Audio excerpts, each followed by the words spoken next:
Jadi saya ingin sepakati dulu bahwa sebetulnya kalau kita bicara akhir zaman dengan diutusnya Rasulullah SAW, maka itulah sudah masuk dalam ruangnya akhir zaman itu. Ya, cuma kita belum katakan berakhirnya zaman, kita baru katakan akhir zaman. Ya, artinya apa? Kita berada di penghujung kehidupan dunia,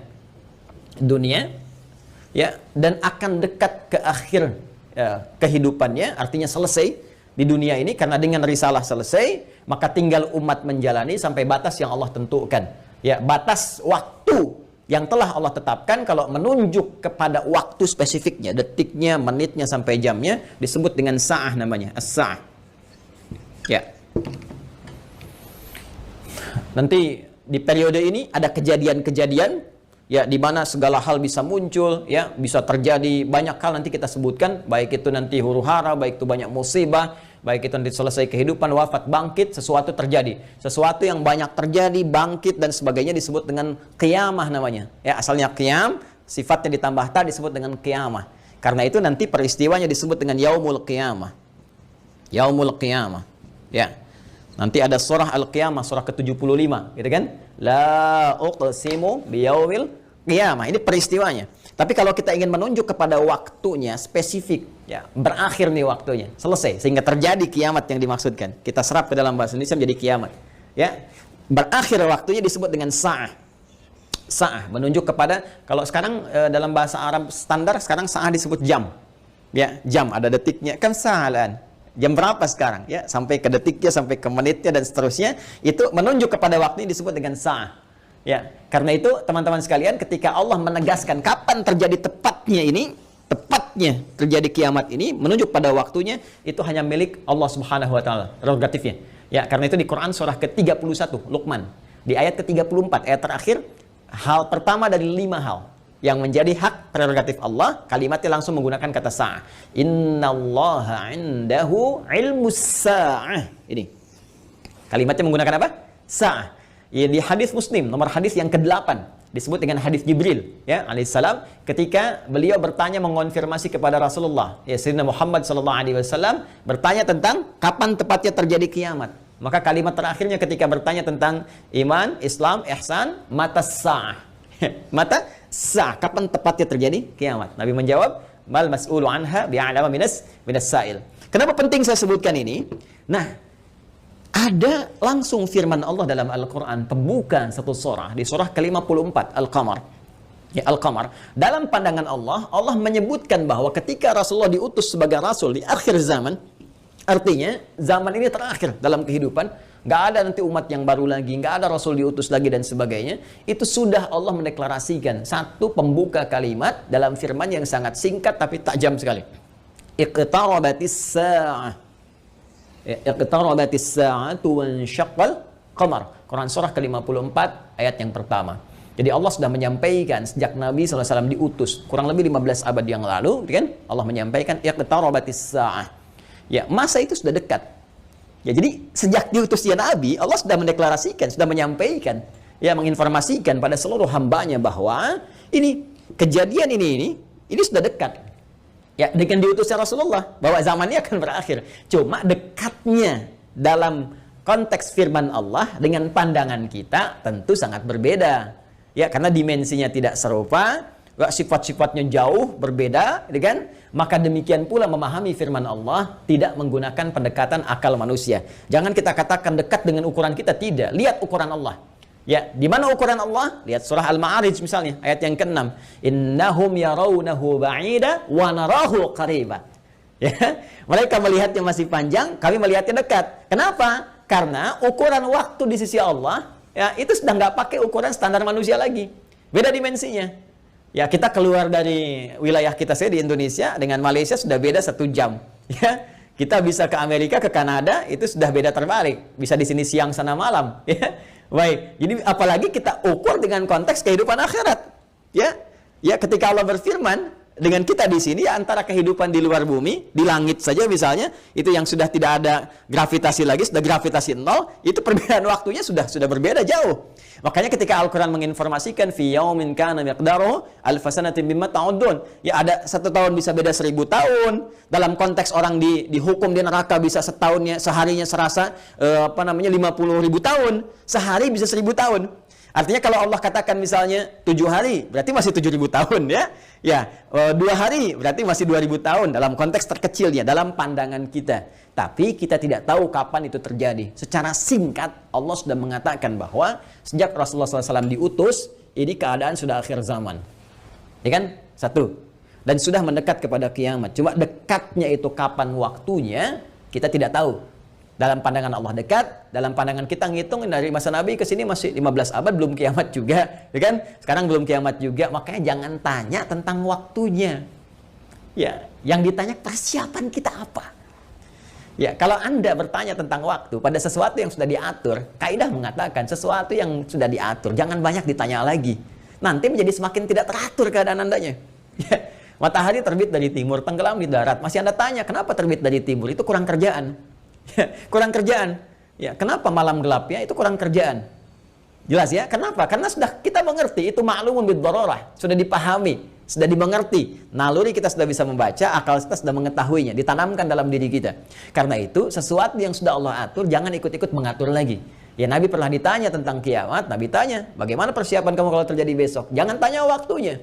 Karena Allah rahasiakan semua itu supaya memberikan getaran pada jiwa kita dan katalis pada diri kita untuk meresponnya dengan semangat beramal dan menyiapkannya. Itu poinnya. Baik, jadi kalau kita sudah pahami ini semua, bahwa kita hadir saat ini, aktivitas kita ada di penghujung zaman, artinya memang kita sudah berada di akhir zaman, tapi kita tidak tahu kapan zaman berakhir. Tapi kita bisa melihat tanda-tanda yang disampaikan Rasulullah SAW di setiap perubahan-perubahan yang terjadi di akhir zaman itu. Perubahan-perubahan inilah yang menjadikan kita mesti menghadapi tantangan-tantangan yang dimaksudkan. Karena setiap era perubahan tadi itu ada tantangannya tersendiri, tahadiyatnya sesuai dengan karakteristik umatnya.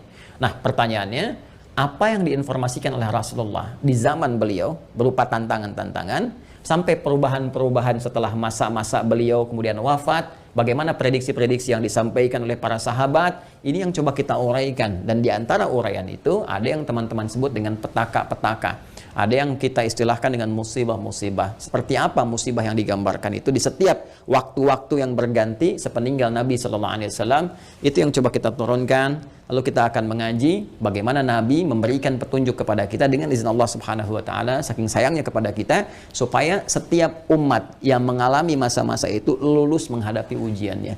Itulah rahmat Allah Subhanahu wa taala. Itulah di antara sifat Rasulullah yang disebut dengan rahmatan lil alamin, saking cintanya kepada seluruh pengikut beliau, umat beliau, maka beliau memohon kepada Allah diberikan petunjuk oleh Allah, begini, setiap era ini nanti akan ada begini. Nanti kamu akan hadapi begini. Begini cara menghadapinya, begini cara menjaganya. Kalau kita lakukan itu dengan baik, maka Allah akan menyelamatkan kita dari keadaan-keadaan yang dimaksudkan dan lulus kita ujian sampai kita menghadap kepada Allah Subhanahu wa taala. Kehidupan ini sebentar. Ya, sebentar. Jadi kalau kita terlampau banyak mainnya, sayang. Ya, pada akhirnya kan selesai. Karena itu patut kita menata diri dengan baik supaya maksimal kita bisa hadapi. Nah, mari kita turunkan. Kalau sudah paham ini, mohon maaf ya, saya izin hapus dulu. Bismillah. Saya berikan kesimpulan dulu sejenak. Jadi jangan lantas nanti diartikan akhir zaman, kiamat gitu kan. Padahal kita juga sedang di akhir zaman sekarang. Dan Rasulullah diutus Rasul akhir zaman. Sekarang kita ustadznya ustadz akhir zaman gitu kan. Dan kalau ada presiden akhir zaman, menteri akhir zaman, lihat lurah akhir zaman, termasuk juga sekolah-sekolah akhir zaman dan sebagainya. Tapi zaman itu sampai berakhir seperti apa tahapan-tahapannya, bagaimana ujiannya, itu yang kita lihat ya. Di kesimpulan pertama, 1 tentang akhir zaman sudah kita bahas ya, adalah satu era terakhir ya, era terakhir dari umat manusia yang beraktivitas ya kan di bumi. Ini dia era terakhir dari umat manusia yang beraktivitas di bumi. Jelas ya? Nah, ditandai dengan diutusnya rasul terakhir yaitu Rasulullah Sayyidina Muhammad sallallahu alaihi wasallam, kan?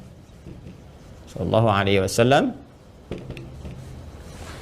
Kemudian karena siap Rasul itu membawa petunjuk, juga diberikan petunjuk berupa hudan terakhir. Itu berupa Al-Quran. Karena Al-Quran pun ketika diturunkan Allah menyebut dengan hudan. Buka Quran surah kedua Al-Baqarah di ayat 185. Syahrul Ramadan alladzi unzila fihi al-Quran hudan linnas. Ya, hudan linnas wa bayyinatin minal huda wal furqan. Baik, sekarang dari sejak diutusnya Rasulullah sudah masuk akhir zaman, bagaimana perjalanan? Nah, kalau kita turunkan dari sini di masa Rasulullah SAW, Rasul ya SAW sampai dengan kita sekarang, ya. Sampai kita sekarang di masa kini kurang lebih ada sekitar 15 abad. Nah, sekarang kita akan bicara tentang bagaimana Rasulullah SAW menyampaikan tentang berita-berita nubuat itu tentang berita besar yang terjadi dibawa oleh utusan. Ya, orang menyampaikan nubuat disebut dengan nabi, pembawa berita besar. Beritanya disebut dengan naba, karena itu ada surah An-Naba. Ya, amma yatasaalun 'anin naba'il 'azim, ya. Nah, ini nanti ada nubuat-nubuat beliau yang disampaikan kepada para sahabatnya, terlacak sampai dengan ke kita tentang peristiwa-peristiwa yang terjadi di masa-masa sampai mendekat kepada waktunya berakhir, as-sa'ah, ya, as-sa'ah. Ya. Ini karena akhir di sini akhirnya selesai gitu, nggak bisa ditulis lagi, dan karena kita di sini ya dekat ya, tapi kan nggak tahu masanya kapan. Jadi kurang lebih ginilah ya, supaya agak ngeles sedikit bahwa papan tulisnya udah nggak cukup. Jadi gini ya, teman-teman sekalian, saya turunkan ke sini. Baik, sekarang saya beri contoh begini misalnya. Ya, ini hadis yang populer saja, saya langsung ambil dari hadis riwayat Muslim. Hadis riwayat Imam Muslim. Ya, nomor hadis yang ke-8. Nanti ada bab tentang iman, Islam dan ihsan. Ya, dikenal juga dengan hadis Jibril dan banyak dikutip oleh para ulama, termasuk juga Al-Imam An-Nawawi dalam Al-Arba'in. Dari 42 hadis, beliau mengutip ini, teman-teman sekalian, di hadis yang kedua setelah innamal a'malu binniyat, masuk hadis ini. Ya, an Abi Hafs Umar bin Khattab radhiyallahu taala anhu, qala bainama nahnu julusun 'inda Rasulillah sallallahu alaihi wasallam, ittala 'alaina rajulun shadidu bayadit thiyabi, shadidus sawadis sa'ari, la yura 'alaihi atharus safari. Nah, kemudian setelah itu dia datang kepada Nabi sallallahu alaihi wasallam, fajalasa ila Nabi sallallahu alaihi wasallam, fasnada rukbatayhi wa wada'a kaffayhi ala fakhidhihi faqala ya Muhammadun akhbirni 'anil Islam, dijawab oleh Nabi, akhbirni 'anil iman, dijawab oleh Nabi, akhbirni 'anil ihsan, dijawab oleh Nabi, terakhir kemudian mata sa'ah. Ya, bertanya tentang tanda-tanda as-sa'ah. Kapan ini ya terjadi tepatnya kiamat? Nabi menjawab, mal mas'ulu anha bi'alam min as-sa'il. Ya, tidaklah yang ditanya lebih tahu daripada siapa yang bertanya. Ya, tidaklah yang ditanya lebih tahu daripada yang bertanya. Jadi yang ditanya Rasulullah SAW, ini kan Jibril, dekat dengan Allah. Allah Subhanahu Wa Taala berikan wahyu lewat Jibril, sampaikan kepada Rasulullah. Tentunya, ya malaikat Jibril lebih tahu dibandingkan dengan saya. Ya, ini juga pertanda ada dua hal. Pertama, pertanda ujian yang disampaikan malaikat kepada Nabi Muhammad supaya tidak mengarang sesuatu di luar apa yang Allah wahyukan kepadanya. Dan ini membenarkan risalah Nabi Muhammad SAW. Yang kedua juga, salah satu pertanda bagaimana ta'zimnya, ya, kagumnya malaikat Jibril pada Nabi Muhammad karena merasa Rasulullah lebih dekat dengan Allah Subhanahu Wa Taala. Bagaimana dipuji dalam Al-Quran, wa innaka la'ala khuluqin azim, dijamin surga sebelum wafatnya, inna a'tainakal kautsar. Ya, tentu ada pertanyaan dari malaikat, nih hamba luar biasa disayang Allah, dan hamba manusia yang sudah pada tingkat tersayang dari Allah itu melebihi malaikat. Karena itu ketika Adam alaihissalam ya diuji oleh Allah, diminta, ditanya ini apa, ya, Al-Baqarah di ayat yang ke-31 itu, wa 'allama Adam al-asma'a kullaha, dan seterusnya sampai ayat 33, maka malaikat kan diminta sujud hormat. Ya, 34-nya. Wa idz qulna lil malaikati isjudu li Adam fasajadu, kan? Maka mereka diminta sujud hormat kepada Adam alaihissalam. Apalagi Nabi Muhammad sallallahu alaihi wasallam dengan segala puncak ketakwaan dan kedekatannya kepada Allah. Maka mengkonfirmasi malaikat karena melihat bagaimana kedekatan Rasulullah dengan Allah Subhanahu wa taala. Tapi tetap Nabi dengan tawadhu mengatakan mal mas'ulu anha bi'alam minas sa'il. Ya, kemudian bertanya an amaratiha, maka akhbirni, ya, an amaratiha, maka sampaikan kepadaku. Ya, informasikan, maksudnya kepada malaikat Jibril ini supaya didengar oleh sahabat-sahabat yang lain dan disampaikan kemudian kepada generasi setelahnya sampai dengan ke kita. Ya, apa tanda-tandanya? Nah, ini tanda-tanda umum, teman-teman sekalian, yang mencakup kehidupan secara umum, baik itu dialami oleh ahli Quran ataupun bukan ahli Al-Quran. Jadi, ada masa-masa kehidupan dari sejak zaman Rasulullah nanti terus yang akan mendekat kepada as-sa'ah, berakhirnya kehidupan. Apa diantaranya? Ini banyak hadisnya ya. Ini saya baru ambil salah satu, gitu kan? Salah satu. Maka dikatakan misalnya antali dalam turabbataha. Bagaimana seorang pembantu melahirkan tuannya. Ya, di sini para ulama ada yang memahami sesuatu dunia menjadi terbalik. Ya, suatu dunia menjadi terbalik. Kalau kita lihat tekstual kan nggak mungkin, oh, pembantu kok lahiran tuan, kan nggak mungkin. Tapi ada yang mengartikan banyak hal. Ya, keadaan menjadi terbalik. Ya, misalnya, mohon maaf ya, kan biasanya tuan yang mengatur pembantu, sekarang pembantu ngatur tuan. Ya, jadi nanti ditafsir dengan hadis-hadis lain, ketika yang benar disalahkan, yang salah dibenarkan. Kemudian pembantu melahirkan tuan, ada yang mengartikan dengan perzinahan, ya selingkuh antara pembantu dengan tuan, dengan majikannya dan sebagainya, atau majikan memanfaatkan tuan dan sebagainya. Ya, ada kalimat-kalimat seperti itu. Wa antaral khufata rawatal alata. Ya, kemudian Anda bisa melihat kata Nabi sallallahu alaihi wasallam bagaimana pada masa itu orang-orang Baduy yang ya dari jauh dari pedesaan tiba-tiba mendapatkan sesuatu yang luar biasa sampai ya tatawaluna fil bunyan, lomba mendirikan bangunan. Ya, ini ada yang memahami bahwa orang yang biasanya mengembala kambing, artinya orang-orang yang desa dari jauh dari apa yang tidak terbiasa dengan hal-hal yang mewah, tiba-tiba sibuk dengan kemewahan-kemewahan. Ya, kemudian nanti ditafsir di hadis lain, orang-orang berlomba-lomba dalam urusan dunia, sampai orang-orang desa pun ada ikut-ikutan, ya, pengen terlibat dalam konteks dunia dan sebagainya, yang biasanya mereka hidup dalam keadaan-keadaan yang serba sederhana dan sebagainya. Jadi situasi-situasi ini situasi umum. Ya, nanti ada hadis terkait dengan banyak menyebar penyakit-penyakit yang menular, yang jarang ada obatnya dan sebagainya. Ini masih persoalan-persoalan umum yang dengan umum ini dialami oleh semua orang. Artinya mau ahli Quran, bukan ahli Quran, ya akan mengalami peristiwa ini. Ya, saat kebenaran mulai tertukar, saat macam-macam dan seterusnya lah. Ya, tapi alhamdulillah kita nanti masih dilindungi dengan hadirnya hadis-hadis lain. Ya, masih ada ulama-ulama. Walaupun nanti mesti hati-hati ketika ulama banyak yang diwafatkan Allah Subhanahu Wa Taala. Sekarang kurang lebih sudah di atas 400 dari situasi pandemi saja di Indonesia saja. Itu bukan yang kaleng-kaleng, itu ulama-ulama yang memang ahli pesantren, ahli dzikir, ahli ilmu dan sebagainya. Mesti hati-hati juga. Ya, alhamdulillah kita masih ada orang-orang istighfar, bangun di malam hari, orang-orang yang mendekat kepada Allah, orang-orang yang taubat, masih kita dilindungi oleh Allah. Ya, jadi keadaan-keadaan ini, tapi petunjuk-petunjuk ke arah ini sudah mulai terasa. Artinya Nabi menyampaikan setelah kehidupan beliau akan dialami masa-masa ini. Ya, jadi masa-masa ini sudah terjadi fitnah kubra dari masa tabi'in, ya, dari masa sahabat akhir-akhir ke tabi'in. Setelah itu kan ada juga peristiwa-peristiwa ini. Sampai juga di kita sekarang pun kita rasakan peristiwa itu. Tapi jangan disimpulkan berarti besok kiamat dan Jumat lagi gitu ya. Nah, jangan ngambil kesimpulan gitu juga. Ada variabel-variabel lain yang harus kita pahami, tapi kita mesti waspada. Ini berupa fitnah. Ini yang saya maksudkan. Ini ujiannya. Ujiannya. Ingat nanti ya, ada fitnah, ada musibah, ada bala, ada ibtala, itu beda-beda. Ya, itu beda-beda. Nah, ingin saya katakan bahwa ini ujian kita di sini. Ini ujian kita. Karena ini ujian kita mesti lulus, teman-teman sekalian. Nah, sekarang jangan langsung kita pahami ini kiamat besok ini, tidak. Nabi ingin mengatakan di masa depan ada tantangan-tantangan tuh akan begini. Dan ini kalau tantangan-tantangan ini nggak bisa dihadapi, sudah ini akan menjadi variabel yang mempercepat terjadinya kiamat. Artinya cepat menuju ke arah ini. Ya. Kalau orang udah nggak bisa dikendalikan, nggak ada orang jujur semua, orang semua berperilaku maksiat, orang semua berperilaku fahsya, mungkar dan sebagainya, ini mempercepat. Tapi kalau kita bisa lulus ujian-ujian ini, minimal rahmat Allah kita dapatkan.